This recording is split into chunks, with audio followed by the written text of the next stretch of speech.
I met a gypsy. So let's talk about your early moto days then. Let's like lay the context of moto because I feel like other interviews you've done, you haven't been able to go into as meta detail as what we could probably do here. Yeah, which I'm really happy to do, by the way, because that's like really who I am. I've said this before in interviews. If I could start all over again, I would never talk about gambling and money. I literally just want to be funny on the internet. Like that would be like a life goal of mine, to be funny on the internet and just show who I really am. And like the money and the gambling and stuff, it's like kind of, I don't know. I think it's like corny. Like, I don't know. People like it. They eat it up, but like, I don't know, man. This is where I want to be. Dirt biking is who I am, bro. That's me. And it's funny that when I messaged you like 7 months before you seen it, it's because I thought that you had messaged me, right? Oh. So I did an interview, I think on the Good Dudes channel, which is Temecula, like Shane Davis. Yeah. And I think that like around that era was like the first time publicly my history with like moto and all these other action sports started coming out. So when that started coming out, all these people from like the industry or whatever started contacting me like, oh, I remember you. Oh, we used to race. Or, oh, like, can you come talk about you or whatever? And I was like, Gypsy Tales, they're like the tops. Like, I love Gypsy Tales. I'm a fan. And so for some reason, I thought that you had been one of the people reaching out to me. So I was like, wait a second, did I miss their message? And I go back in, there was nothing there. And I asked you, I was like, hey, bro, by any chance, did you message and like unsend? Because I could have sworn you had tried to be, I thought you were one of the people that hit me up about it. But you want me to go from the beginning? Yeah, what was your, so from what I gathered doing my own research, your dad was just like a stock car, like a motorcycle drag racer. Yeah. Pretty fucking dope. And then so I can't believe you found that. Yeah, so from like Jersey, like that where you're from. So that's like Barsha, like fucking Jimmy Dakota. So like that's that era. And how old are you? Like, or do you say how old you are? I've never said how old I was. I'll tell you the era though. Okay, yeah. Since I was like a super child, my racing partners were Jason Lawrence, Davey Millsaps, the Alessi brothers, Frankie Lettieri, Lowell Spangler, Garrett Toss, Sean Hackley, both the Stewarts, but Malcolm was more times than not the one that was in the correct like classes, you know, because they're so like age specific when you're young. Me and Malcolm used to really battle hard as kids, so like that's like my era. That's your era. That's my fucking era too, brother. Yeah. Gang. So what, like your dad obviously gets you into racing, or like you've been around motorcycles from a kid. What did like those early years of moto look like to you? Yeah, so my dad was a pro stock bike racer, and he did that before I was born, and he did that for like the first 1 or 2 years of my life, and then he crashed. So he went through the quarter mile. He hit his front brakes, went over the bars, broke his ankle, surgery, you know, they put screws in and all that. And he was just like, you know, between business and racing and having a newborn, and my brother was on the way, he's like, I quit. Yeah. So I grew up as like a baby. My dad was a builder, so it was always like land and like whatever. And he had dirt bikes, like big wheels and whatever. And as like a literal infant, you know, like 6 months old or whatever, he'd sit me on the bike with my diaper, put little goggles on me, and we'd just ride around. And apparently it was like my favorite thing in the world to do as like a baby. So I learned how to ride a bicycle with no training wheels really young. I think I was something like I want to say like 2 or 3. Like I learned super young, and my dad taught me in a really cool way that I'm going to use on my kid. Anyway, as soon as I can go no training wheels, he bought me a PW50, and I entered my first race. It was a hare scramble. I think it was in Pennsylvania. I have a photo. I was just like love at that point. Pretty quickly, he got me. I think it was like one of the Little Cobras. Yeah. I raced a Little Cobra. This is when Bud, you know, the owner of Cobra, first came out with the Cobras. So he first developed the company, and my dad got his hands on a Little Cobra, and I started racing.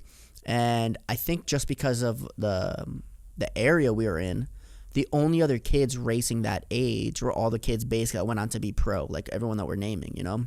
Yeah. So since I was called 3 years old, my first race, since then I've grew up as a child racing every weekend with all those kids from the tri-state area that went on and are still currently racing pro, you know?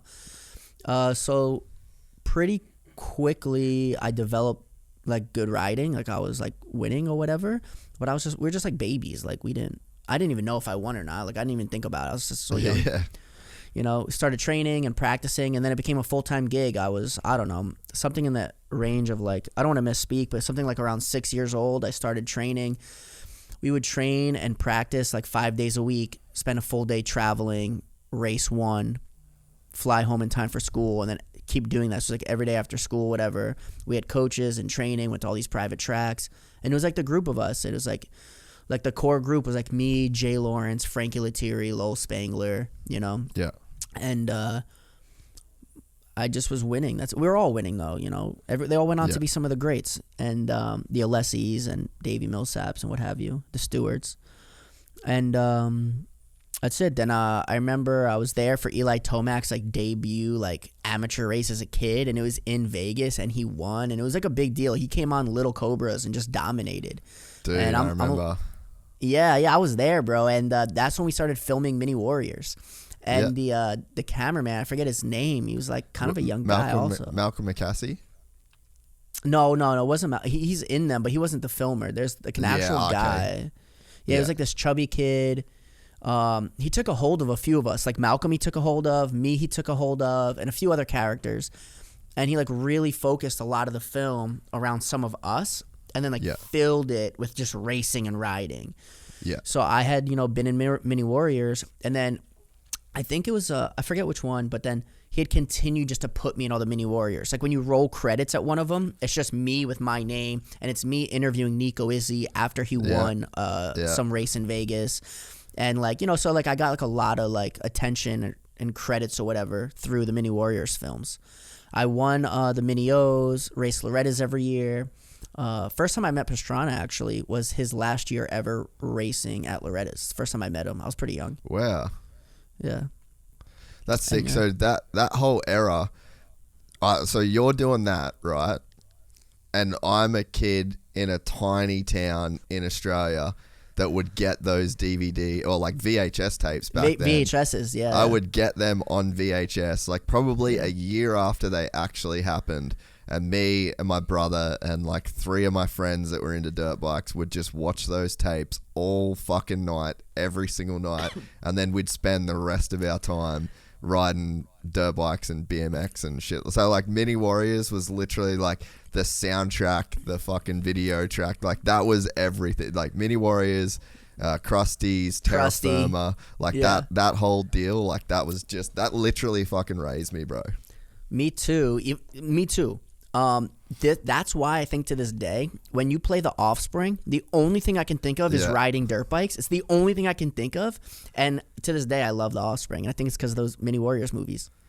Dude, we talk about it all the time, eh? Like, music that was in those films just completely shaped my entire music taste. They shaped the parties I went to. It's fucking mental the way that those kind of films can impact you at such a young age and just like kind of steer you in a direction, like BMX, fucking mountain bikes, like just the whole like action sports, those parties, those types of fucking, that scene, those girls, like the whole deal.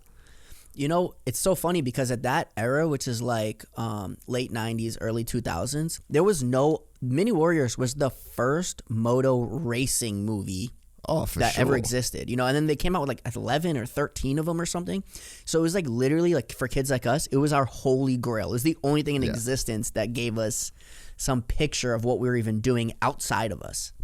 Oh man, 100%. So what, like, how far did you kind of take racing, and when did you like? Because like you said, the kids that you grew up with, they kind of went pro, and you're in all that shit. Like, I mean, I've gone back and watched all of those videos. You know, like the pictures where you fucking sending me all the different things. Like, you were there with those dudes. Like, you had to be on a certain level to be in that crowd. And like, when did you start kind of like veering out of that scene? So this is kind of what happened, which is a little bit unfortunate, but because I was so young, my first race I was 3, and moving forward I had never not raced. I never took a step back. It's the only thing I knew. Like all of us as kids, it's all we ever knew. I actually had no idea that I was as good as I was. I didn't realize I was winning. I didn't realize what it meant to be in the movies. It's just what I did.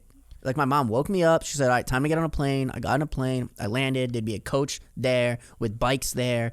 You know, I had a free ride with Cobra. I had a free ride with Cowie, free ride with KTM, free ride with Suzuki as I went through the ranks, right? So to me, there was just like always a bike there. There was always fresh gear there. And that's it.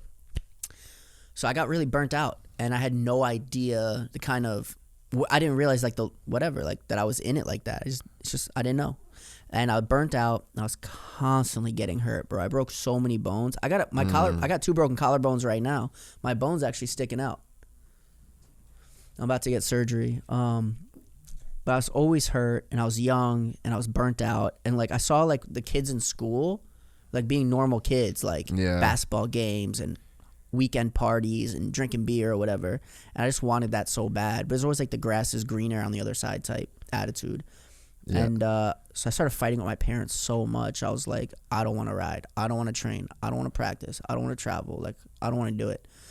And like any moments of spare time I had when I was home, I wrestled also. And I was like kind of an accomplished wrestler.